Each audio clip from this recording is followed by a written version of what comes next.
자, 수요량의 변화와 수요의 변화, 또 공급량의 변화, 공급 변화가 또 출제가 되는 상당히 중요한 부분입니다. 자, 작년에는 수요의 변화 개념이 출제했고요. 29회는 수요량의 변화와 수요의 변화 구분할 수 있는 거.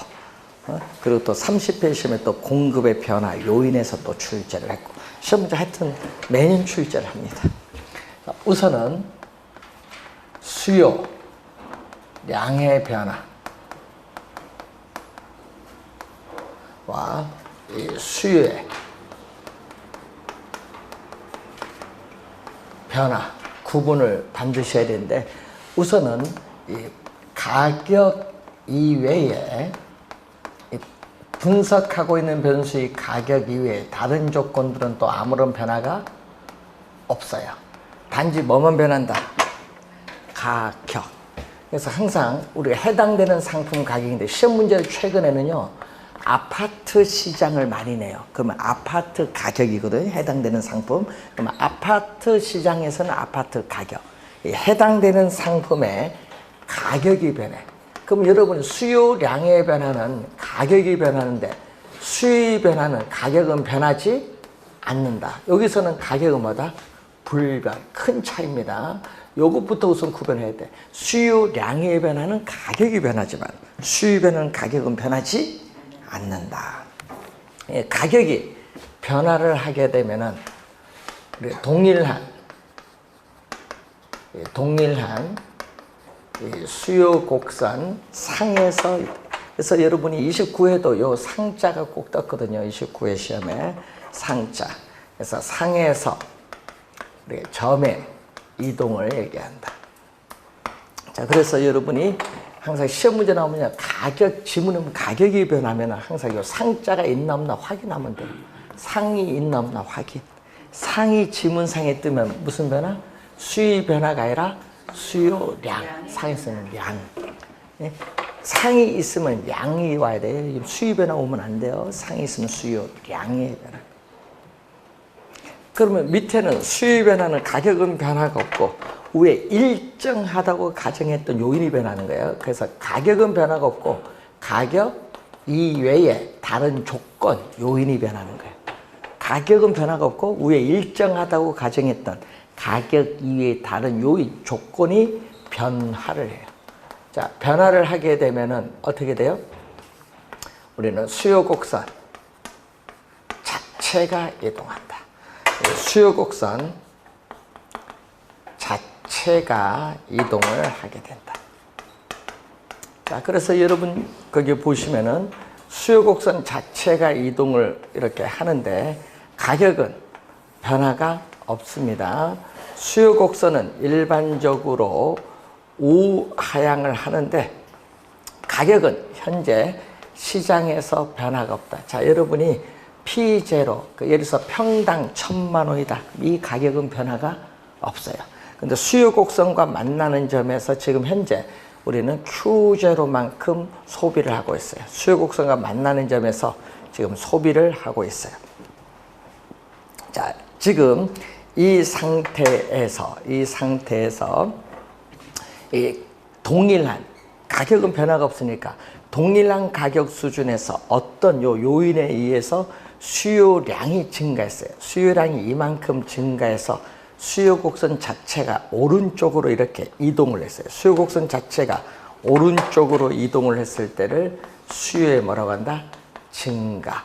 자, 예를 들어서 여러분이 우리가 6회 시험에 수요 곡선을 우측으로 이동시키는 요인인 걸 찾아내라. 박스에서 이렇게 출제를 한다든지, 또는 수요 곡선이 이제 동일한 가격 수준에서 어떻게 돼요? 수요량이 감소해서 수요 곡선 자체가 왼쪽으로 이동하죠. 이건 수요의 감소. 여러분이 시험 문제에 17회 시험에는 요 그림 주어졌어요. 그림 17회 시험 그림 주어지고 이 그림의 요인 아닌 거, 수요의 감소 요인 아닌 걸 찾는 것, 또 수요의 감소 요인 찾는 거, 이런 걸 출제를 해요. 그러니까 이런 그림 그래서 확인을 그래서 해 두셔야 되는데, 자, 우회하고 우선 다릅니다. 그래서 시험 문제는 수요의 변화, 뭐를 묻어요? 요 인을 묻겠죠. 수요 변화 요인 또는 어떻게 돼요? 수요 곡선 자체를 이동시키는 요인이 어떤 건가 이걸 묻습니다. 자, 대표적으로 시험 문제 우선 많이 출제가 되는 게 소득인데, 자, 실질 소득은 여러분이 1년 동안의 월급은 변화가 없어요. 자, 주어진 화표로 표시된 명목 소득은 변화가 없는데 이 소득을 가지고 살 수 있는 상품의 수량을 실질 소득이라고 해요. 그럼 실질 소득이 증가하면은 어떻게 돼요? 살 수 있는 상품의 수량도 이전보다 더 많아져요. 수요가 뭐한다? 증가하는데, 여러분 이 지문을 우리가 두 번 25회 시험, 26회 시험 출제했고 또 21회 시험은 그냥 수요 소득으로 출제했어요. 지문상의 소득은 자주 나와요. 수요의 전형적인 변화 요인이에요. 소득은. 또 시험에 많이 나오는 용어 중에 또 뭐가 많이 해요? 우리 보면은 인구, 또 소비자의 선호, 기여도죠. 인구가 어떤 지역의 인구가 증가한다든지 어떤 지역의 아파트에 대한 선호가 증가한다. 그러면 어떻게 돼요? 당연히 수요가 다 뭐 한다? 증가하겠죠. 이런 경우는 다 수요가 증가해. 다 수요가 증가. 자, 그런데 주의를 해야 될 것은 여기서 시험 지문에 내면은 잘 틀리거든요. 여러분 29회 시험에서도요, 상당히 많이들 틀린 부분이 미래, 장래죠. 소비자들의 이 미래에 대한 예상, 지문에 예상, 이 기대, 요게 예상이 떴거든요. 여러분이 우리가 9회 시험에 요 예상자가 떴어. 미래에 대한 예상인데 예상이 딱 뜨면요, 요거는 수요량이 아니라 뭐다? 수요의 변화예요. 여러분 문제 지문을 다 안 읽어요. 자, 예를 들어서 아파트 시장이잖아요. 그럼 아파트 시장인데 아파트 가격 상승이 예상 이렇게 나오는데 예상은 생각 안 하고 아파트 가격만 보면 큰일 납니다. 그래서 여러분 이래 예상이 딱 나와요. 아파트 가격이 상승할 것이라고 예상되면 딱 나오면 요거는 무슨 요인? 수요 변화 요인이야. 미래에 대한 예상이 어떻게 되냐. 자, 여러분 요즘 수 나오죠. 자, 아파트 가격이 하락을 할 것이라 예상이 되면은 현재 비싸죠. 현재 비싸니까 현재 아파트를 사고자 하는 수요는 뭐한다? 감소해요. 왜? 싼 담 사야 되니까. 이렇게 출제. 미래에 대한 예상이 현재 소비에 영향을 주고 있다는 거. 그래서 이 미래에 대한 예상이 상당히 중요합니다. 자, 그리고 우리 또 시험 문제에 많이 나오는 게 또 뭐죠? 우리 부동산에서는 대출, 금리, 또 세금이죠. 뭐 거래세, 보유세와 같은 이런 세금이거든요. 세금. 자, 이 세금인데 이 대출 금리가 하락을 한다. 대출 금리가 하락을 한다. 세금이 감면된다면 어떻게 돼요? 대출 금리가 하락하면은 이자 비용이 이전보다 줄어들죠. 그럼 구매력은 뭐다? 높아져요. 구매력은 높아져서 수요는 뭐한다? 증가를 해요. 자, 거래세라든지 보유세가 감면되면은 또 세금 부담이 뭔다? 낮아져요. 세금 부담이 낮아지면은 또 구매력은 높아져서 또 수요는 뭐한다? 증가를 해요. 요 두 개는요, 또 부동산이다 보니까 시험 지문에 또 자주 출제가 되는 용어예요. 자, 규제.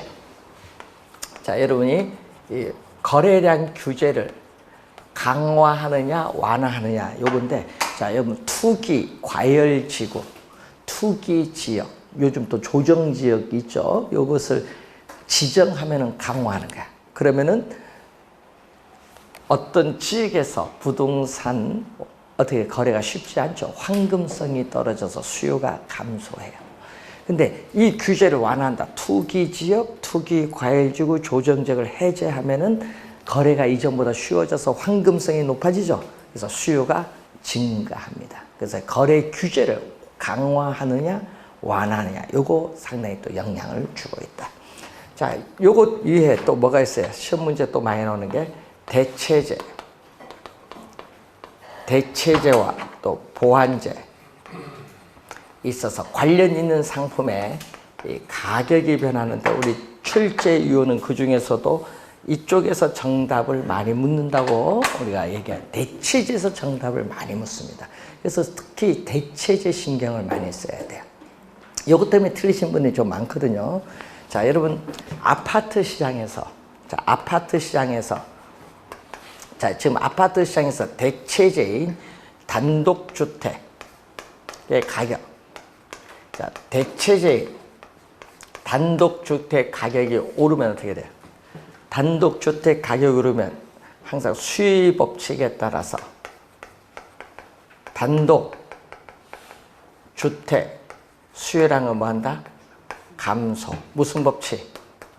수요의 법칙. 그래서 항상 여러분이 수요의 법칙에 따라서 이 두 개는요, 수요의 법칙이야.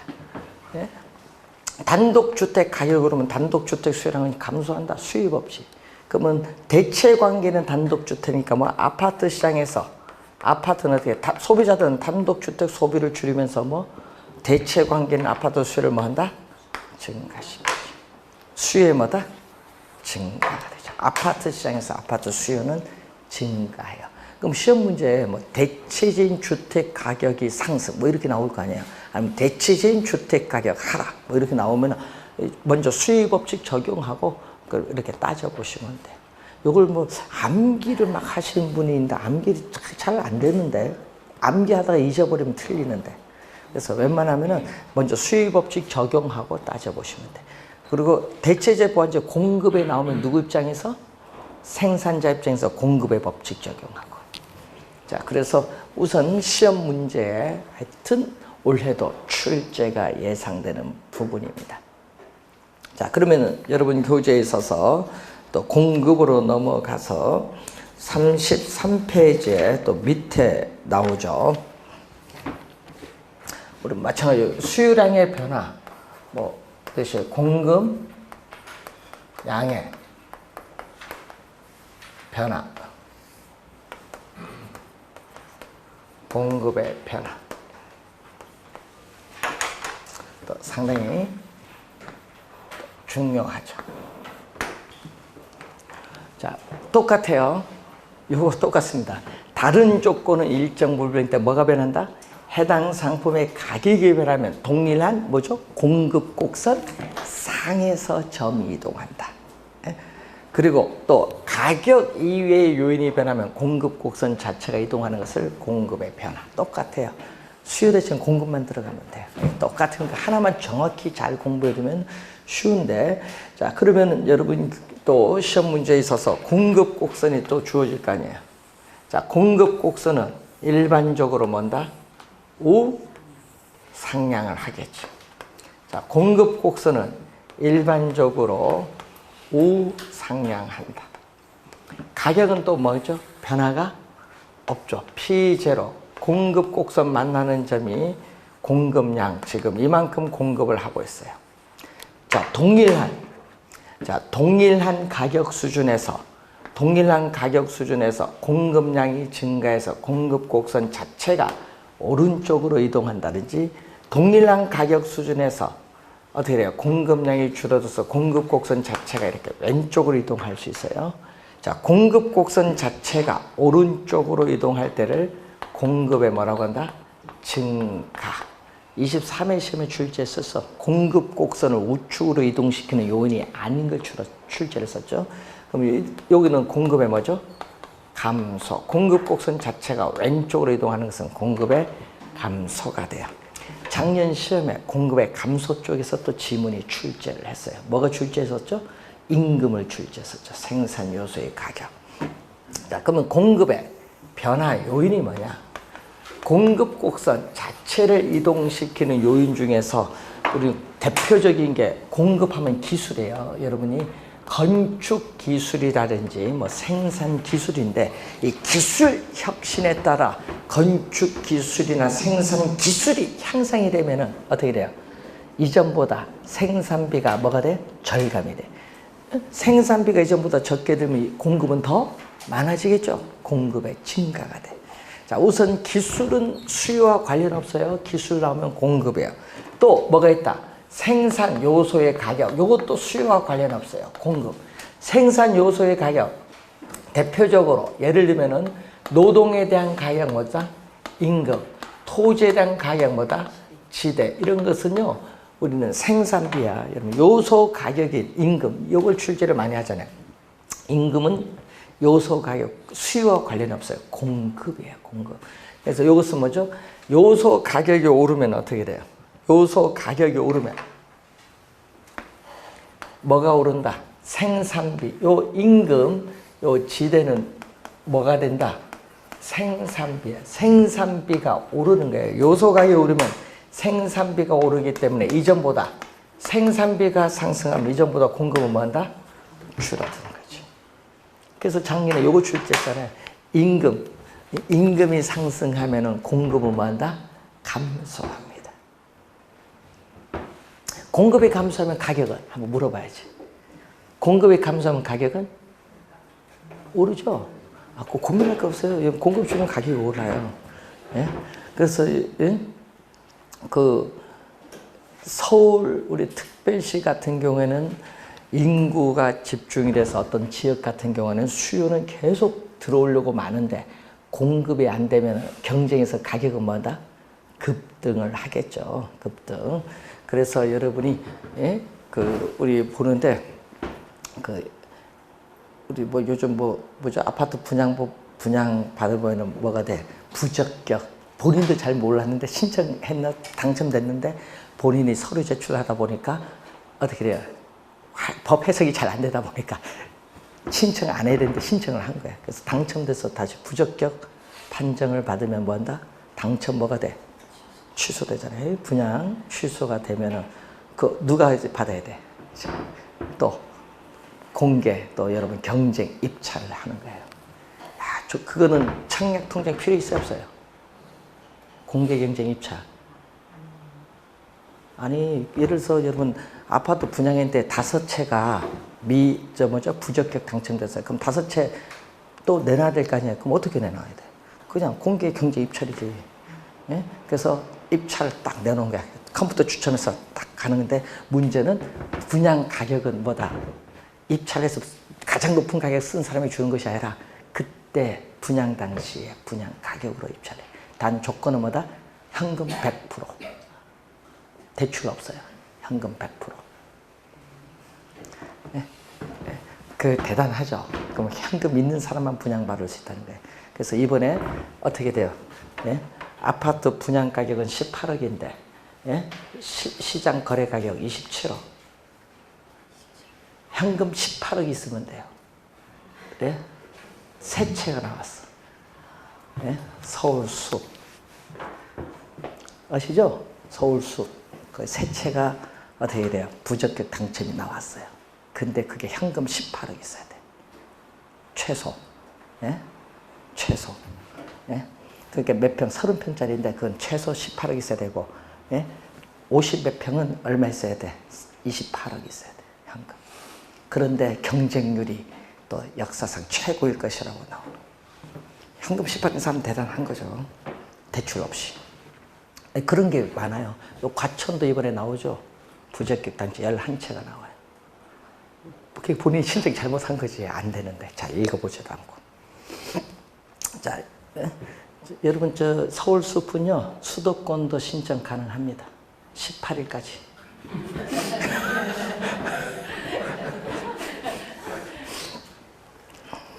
18일까지.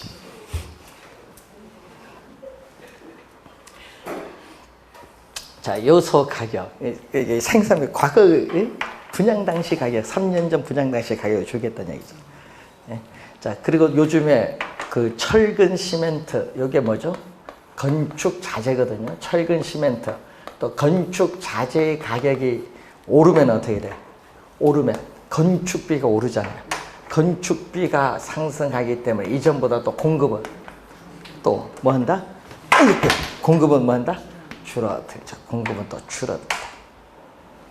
자, 요 세 개는요, 좀 시험에 좀 자주 나오거든요. 지문상에. 건축 자재가 또 요게 과거에 많이 나왔어요. 지문상에. 그리고 또 생산자. 또 생산자들의 또 미래에 대한 예상. 또 예상이 나오죠. 여러분, 미래에 대한 예상. 기대가 나와요. 미래에 대한 예상, 기대. 여기 뜨면 이것도 뭐가 돼? 공급의 또 변화예요. 소비자일 땐 소비자는 주어져요. 생산일 땐 뭐 공급이 된 생산자. 자, 요것 이해도 많죠. 우리 보조금 같은 경우도 있고, 예? 또 대출 금리가 있죠. 그럼 대출 금리를 또 어떻게 돼요? 건설업체에 빌려주는 돈의 금리가 또 어떻게 돼요? 하락을 하면은 또 뭐가 줄어들어요? 이자 비용 부담이 뭐 한다? 줄어들기 때문에 뭐가 높아져? 건설업체 수익이 이전보다 뭐 한다? 높아지죠. 수익이 높아지니까 공급은 이전보다 더 많아져요. 이것도 한번 우리 정답 지문으로 또 출제를 한번 했었죠. 자, 요것 외에도 또 뭐가 있어요? 여러분 주택 건설업체의 수가 증가하면 이전보다 또 공급이 또 뭐 한다? 증가하고 또 대체재와 또 무슨 관계? 보완재. 대체재와 또 보완재에 있어서의 가격이 변하죠. 자, 대체재인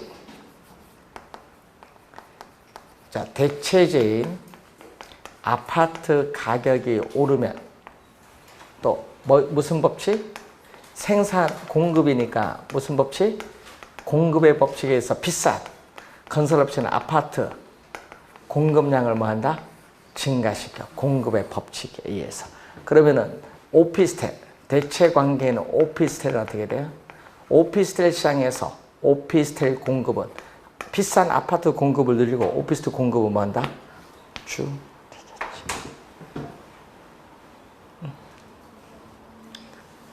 시험 지문에는 대체재 쪽으로 많이 내니까 특히 수요 쪽이 많이 나오죠. 대체재는 공급보다. 자, 이런 형태로 항상 수요일 때는 수요 법칙 적용하고 공급일 때는 무슨 법칙? 공급 법칙 적용해서 판단하시면 되겠죠.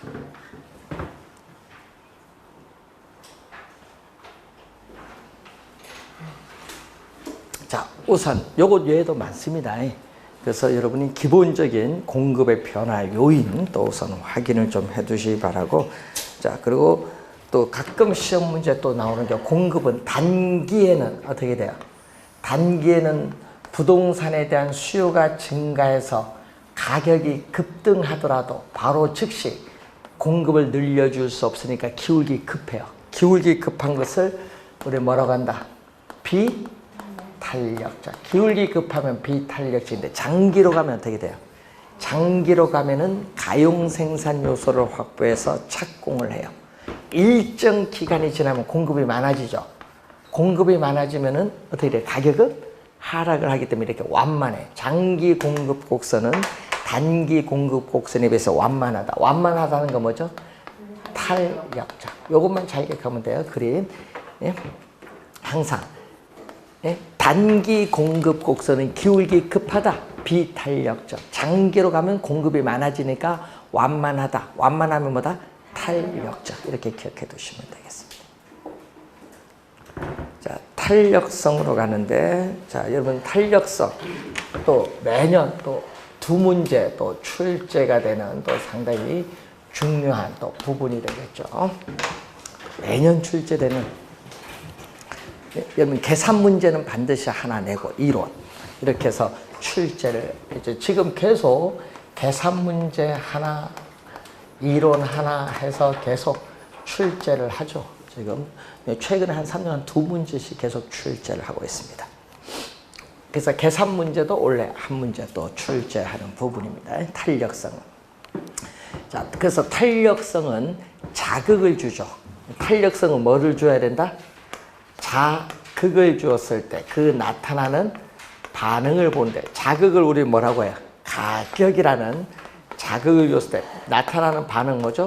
수요량이나 공급량을 보는 거죠. 그러면은 이 가격, 여러분 가격이라는 자극을 주었을 때 반응인 수요량이 민감하게 반응한다. 민감하게 반응하면 탄력적이라고 하고, 가격이 변했는데 민감하게 반응하지 않는다.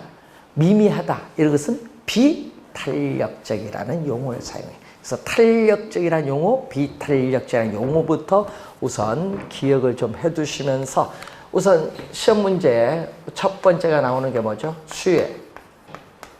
가격 탄력성. 자, 수혜.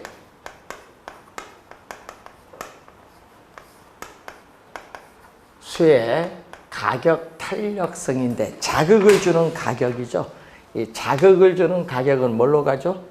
분모로 가고 반응을 나타내는 수요는 뭐다? 분자. 이렇게 분수식에서 밑에가 분모, 위에가 분자인데 자극은 뭘로 간다? 분모로. 반응은 뭘로 가요? 분자로. 분자로. 그래서 여기는 뭐다? 가격이고 여기는 뭐죠? 수요량.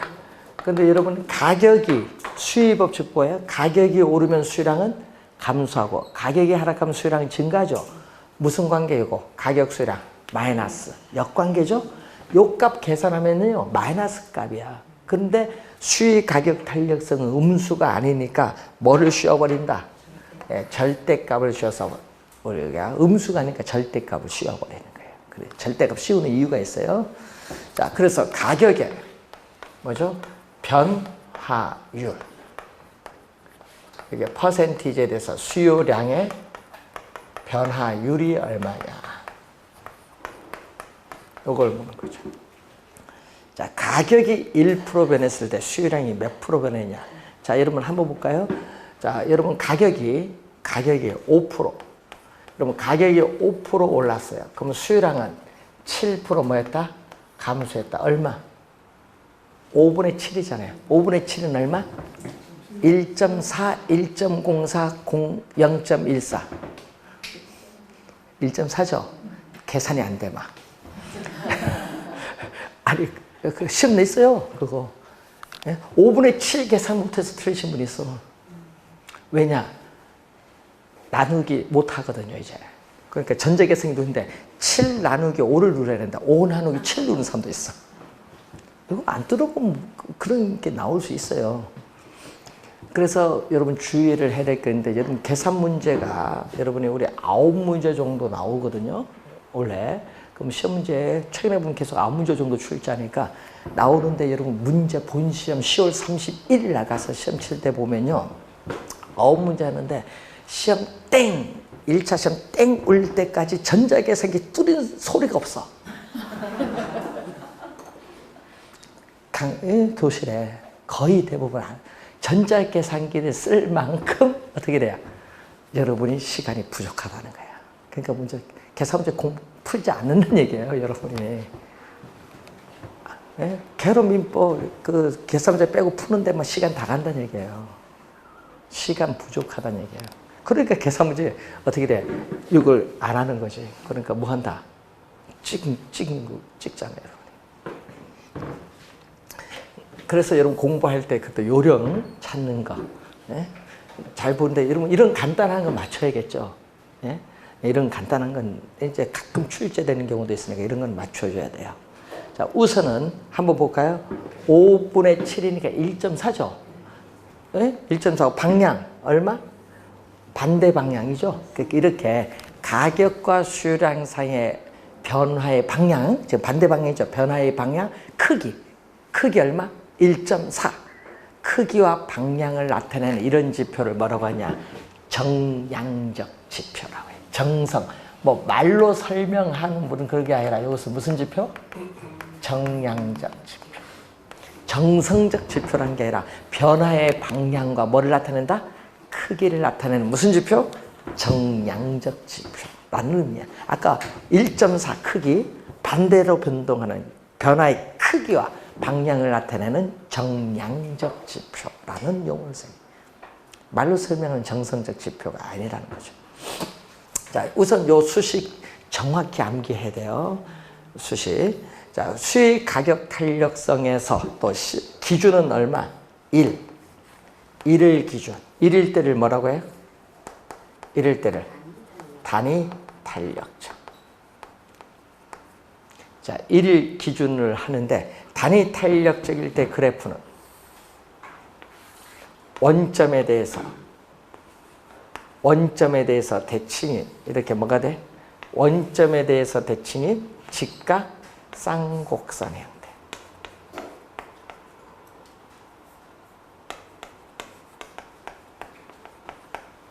직각삼곡선은요, 이거 y축인 p, x축인 y축 x 곱하면 이것은 일정한 뭐가 나온다? 상수값이 나와요. 직각삼곡선의 수식의 형태가 바로 이거죠. 작년 시험에 직각삼곡선 출제 또 지문했었죠. 뭐 총수익 관계를 물었습니다. 자, 수익 가격 탄력성이 이럴 때는 단위 탄력적인데, 자, 여러분 총수입은 어떻게 돼요?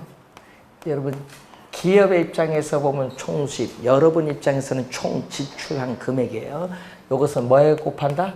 가격에 뭐를 곱해주면 돼? 수요량을 곱해주면 돼요. 한번 볼까요?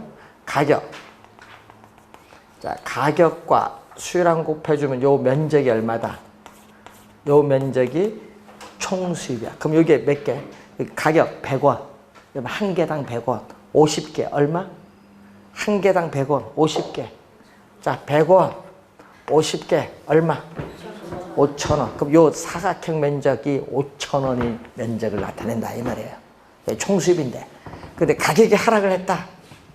가격이 하락하면 수입 법칙에 따라 수요량은 뭐한다? 증가를 했어요. 이때 이 가격과 수요량 곱한 어느 면적? 이 면적. 이 면적과 빗금친 면적은 똑같아요. 왜? 가격이 하락하면 수요량은 증가한데 그 값, 곱한 값은 변화가 있다 없다? 없다. 일정하다. 총수입은 변화가 없어요. 그래서 여러분이 단위 탄력적일 때는 가격이 하락을 이렇게 하든 가격이 상승하든 가격의 변화에 관계없이 총수입은 뭐다? 일정, 변하지 않는다. 일정하다, 변하지 않는다.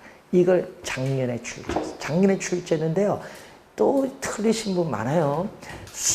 수의 가격 탄력성이 1인 경우, 1인 경우는 뭐다? 수의 가격 탄력성이 1인 경우 이렇게 냈거든요. 그럼 단위 탄력적이죠.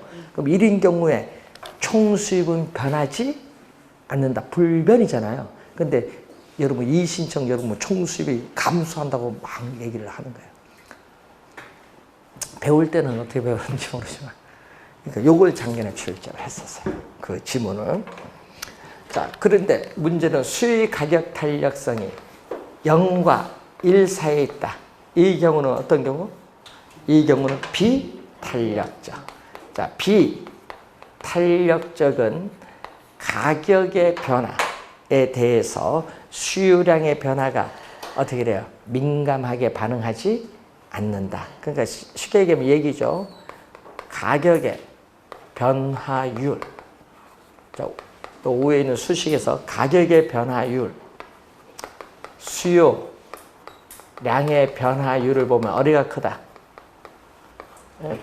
요게 1보다 작으니까 어디가 커? 가격의 변화율이 크죠. 그럼 시험 문제 이렇게 내거든요. 자, 수요의 가격 탄력성이 비탄력적이라는 것은 가격의 변화율이 수요량의 변화율보다 크다는 것을 말한다? 맞죠? 그렇게 출제하는 거예요, 시험 문제. 그러면 이때는 어떻게 돼요? 수요 곡선은 어떤 형태? 기울기가 급해요. 자, 한번 볼까요? 자, 이 가격과 수요량 곱한 이 면적이 뭐가 돼? 총수입이야. 근데 가격이 대폭 하락을 하면 수요량은 뭐다? 증가폭이 이렇게 미미해. 비탄력적이니까. 그럼 이때 이 가격과 수요량 곱한 어느 면적? 이 면적이 바로 뭐가 돼? 총수입인데 이 빗금친 면적보다 작죠? 그래서 이때는 가격이 뭐 한다면? 가격이 하락을 하면 총수입은 뭐 한다? 감소를 해. 반대로 가격이 오르면 어떻게 돼? 가격이 오르면 수요량 감소폭이 미미하다 보니까 총수입은 뭐 한다? 증가한다.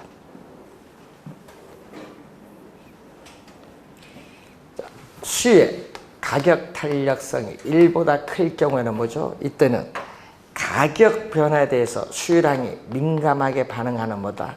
탄력적이다.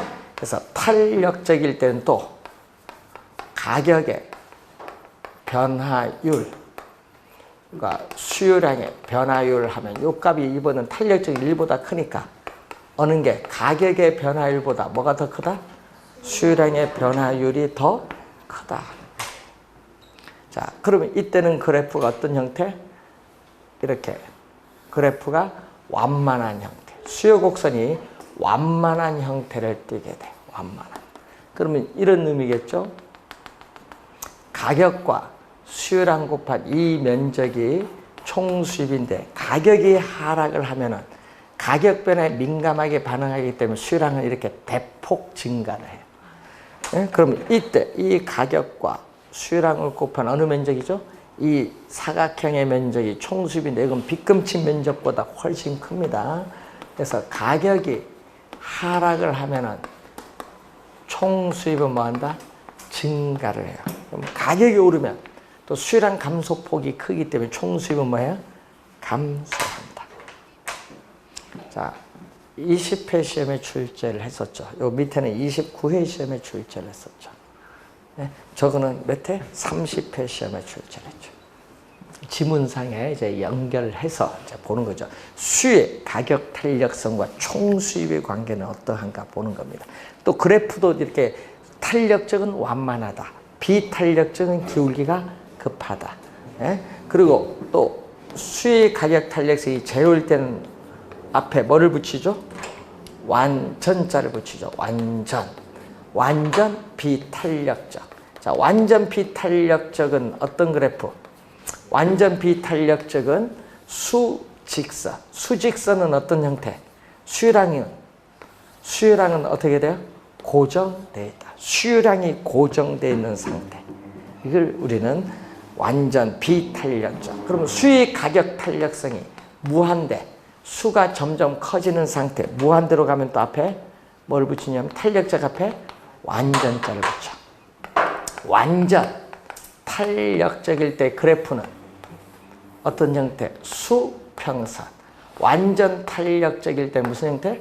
수평선. 가격이 약간 하락을 해도 수요량은 무한대로 증가하는 경우죠. 완전 탄력적은 수평선. 완전 비탄력적은 뭐죠? 수직선.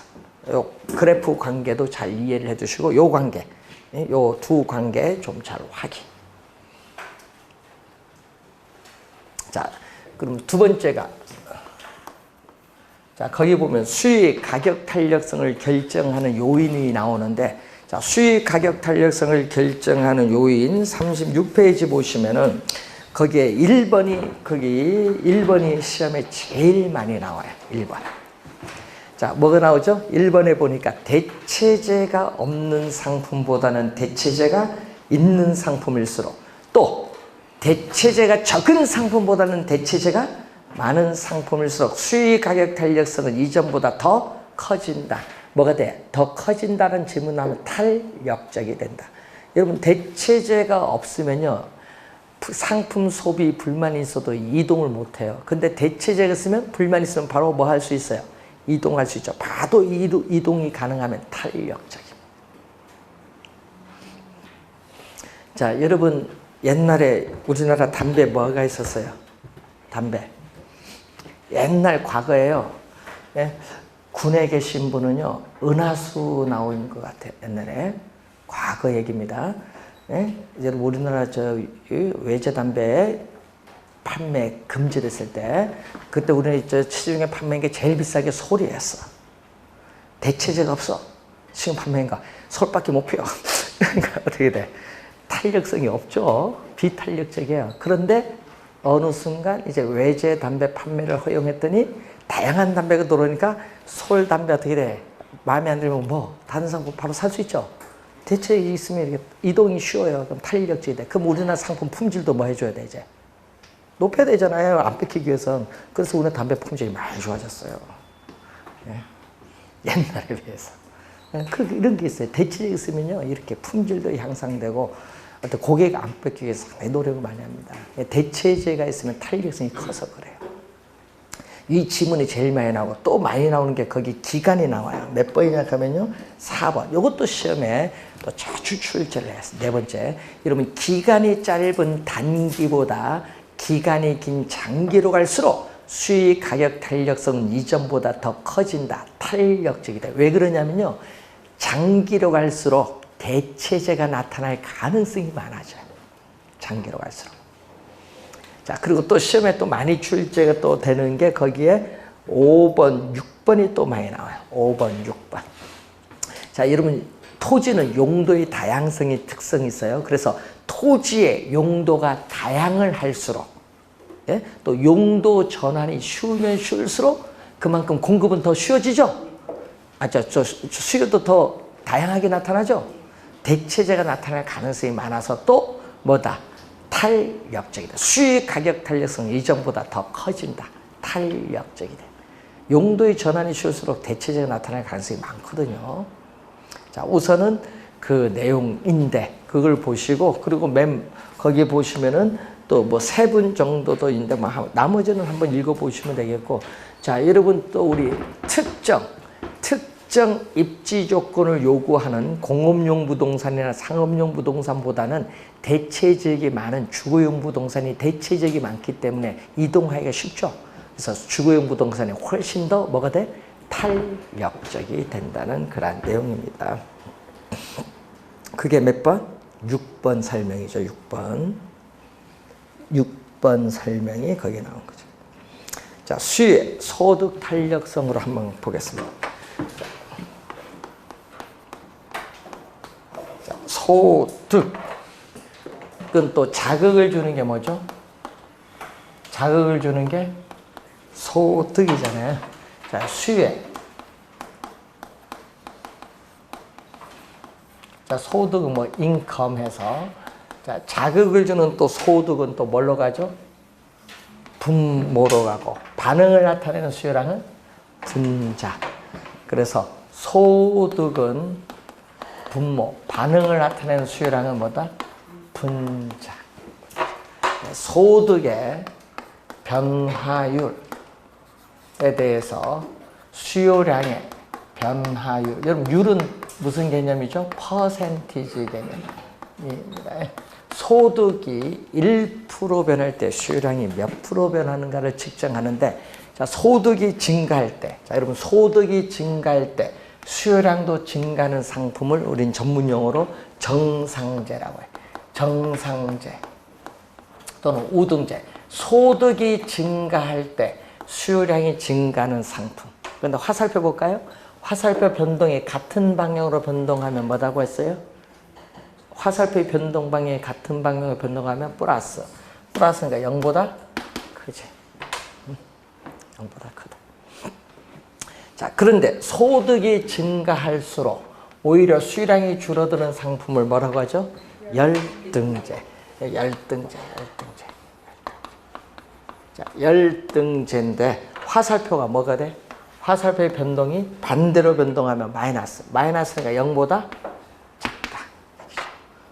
그럼 제로일 때는 뭐죠? 제로일 때는 소득이 증가하여도 수요량 변화가 없는 상품. 중간제 또는 뭐라고 한다? 중립제. 중간제 또는 중립제라고 해요. 자, 세 번째는 수요의 교차. 자, 여러분, 자동차 차도가 2개 만나는 곳이 교차로예요. 교차는 꼭 상품이 몇 개 나오냐 하면은 몇 개 나온다? 2개가 나온다. 수요의 교차 탄력성, 상품이 꼭 2개 나와야 돼. 그러니까 여러분, 상품, 예를 들어서 우리가 무슨 상품? X 뭐 상품이라든지 이렇게 Y 상품, 이렇게 상품이 또 2개가 이렇게 나오면은 무슨 상품? 교차 탄력성. 분모는 자극을 주는 뭐를? 가격. 분자는 반응을 나타내는 뭐를 나타낸다? 수요량. 분모는 자극을 주는 가격, 분자는 반응을 나타내는 수요량. 그래서 Y 상품 가격의 변화율에 대해서 X 상품 수요량 변화율이 어떤가 이걸 보는 거. 자, 여러분이 Y 상품인 커피 가격이 오르면 어떻게 돼요? 홍차 가격은 상대적으로 싸니까 홍차 수요는 어떻게 돼요? 증가를 하죠. 화살표가 이렇게 같은 방향으로 변동하면 플러스인데 커피, 홍차 두 상품의 관계는 서로 어떤 관계?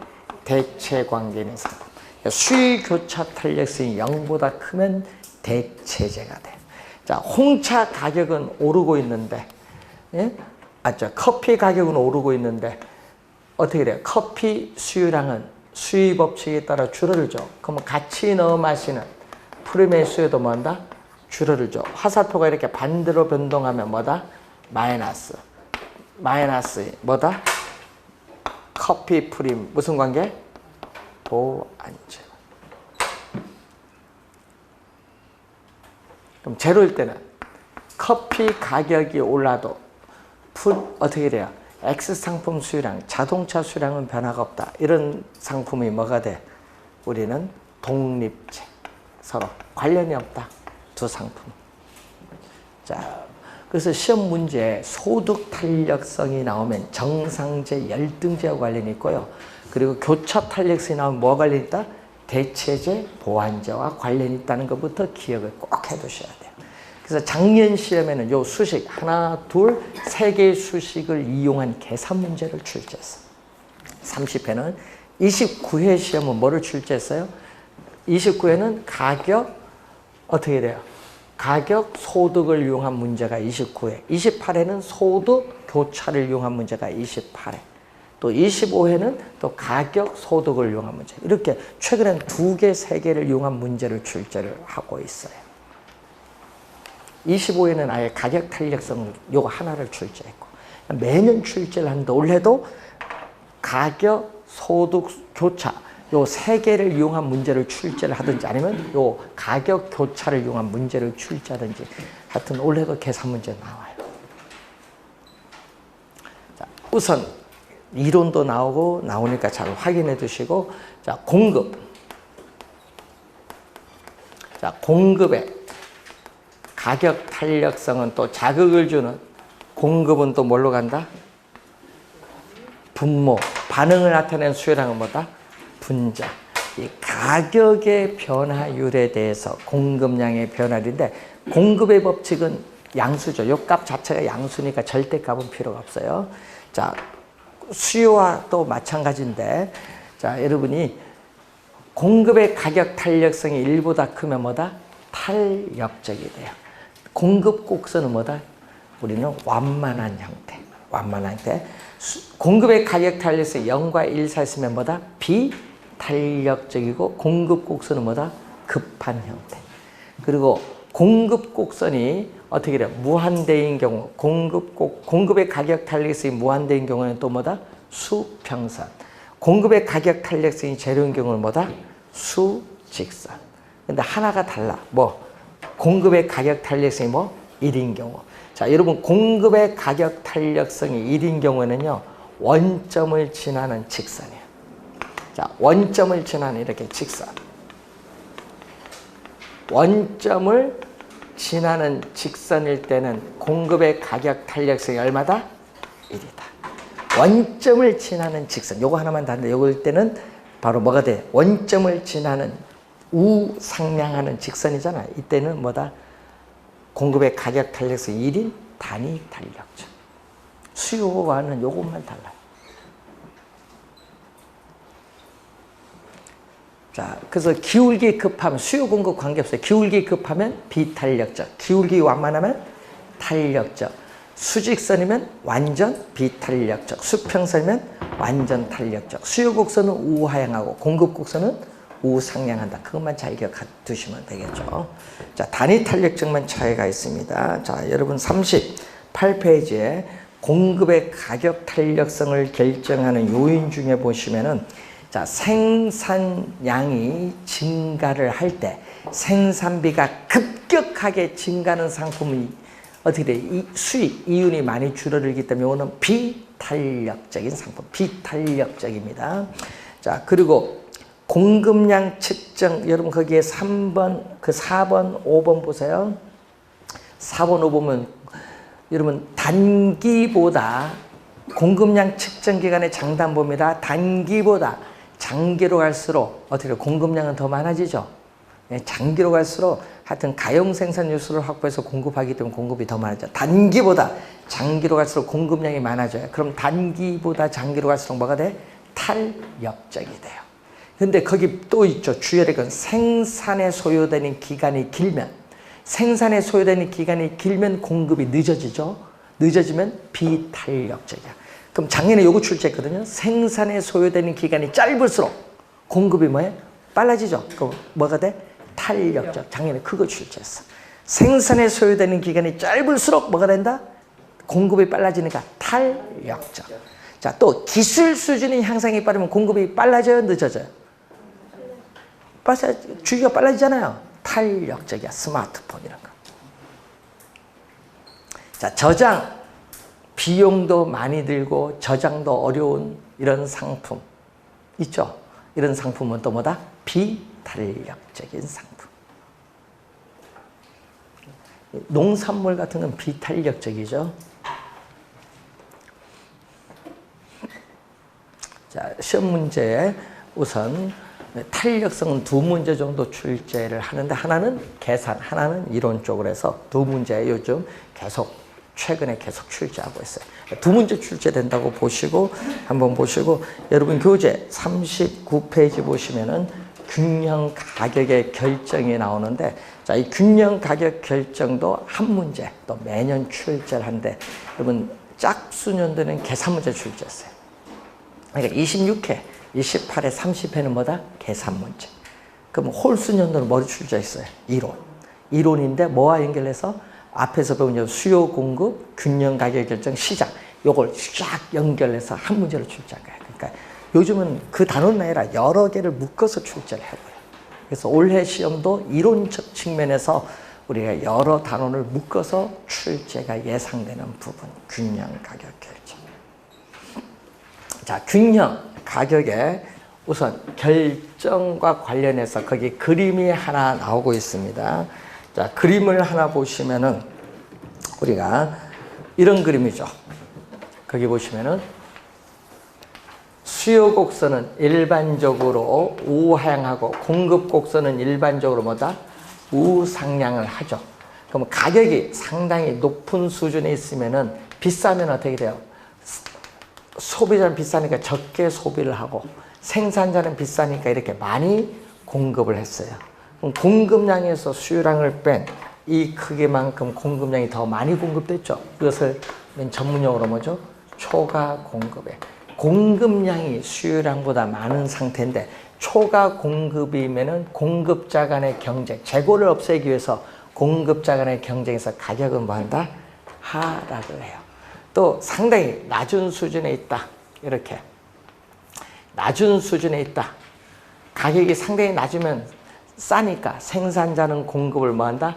적게 하고 싸니까 소비자들은 수요를 이렇게 많이 한 거죠. 많이 한다. 그러면 또 어느 만큼 또 이 크기만큼 또 뭐가 많아요? 우리는 수요가 더 공급보다 많죠. 초과 수요죠. 수요자들의 또 경쟁에 의해서 가격은 뭐한다? 상승해. 초과 공급일 때는 공급자 간의 경쟁에서 가격이 하락을 하고 초과 수요일 때는 수요자들의 경쟁에서 가격은 상승한다. 요거는 또 기본적으로 알고 그러면은 초과 공급일 때는 가격이 하락을 하고 초과 수요일 때는 가격이 상승해서 수요와 공급 곡선이 교차하는 점, 이 점을 우리는 이퀄리브리엄, 이로 표현하는데 이것을 무슨 상태? 균형 상태에 도달해요. 자, 여러분 한번 이 균형 상태에 도달하면요 외부에서 수요 공급에 충격을 주지 않는 한 이 균형에서 벗어날 수 없어요. 충격을 줘야 벗어나는 거예요. 예? 어떤 충격? 뭐 공급에 충격 준다, 수요에 충격 준다. 뭐 이러면은 벗어나는 겁니다. 자, 이 균형 상태에서 형성되는 이 가격을 뭐죠? 균형 상태에서 형성되는 이 가격을 우린 전문용어로 균형 가격 또는 시장 가격이라고도 하죠. 그럼 균형 가격에서 우리는 수요량과 균형 가격에서 형성되는 수요량과 공급량 이것을 뭐라고 하죠?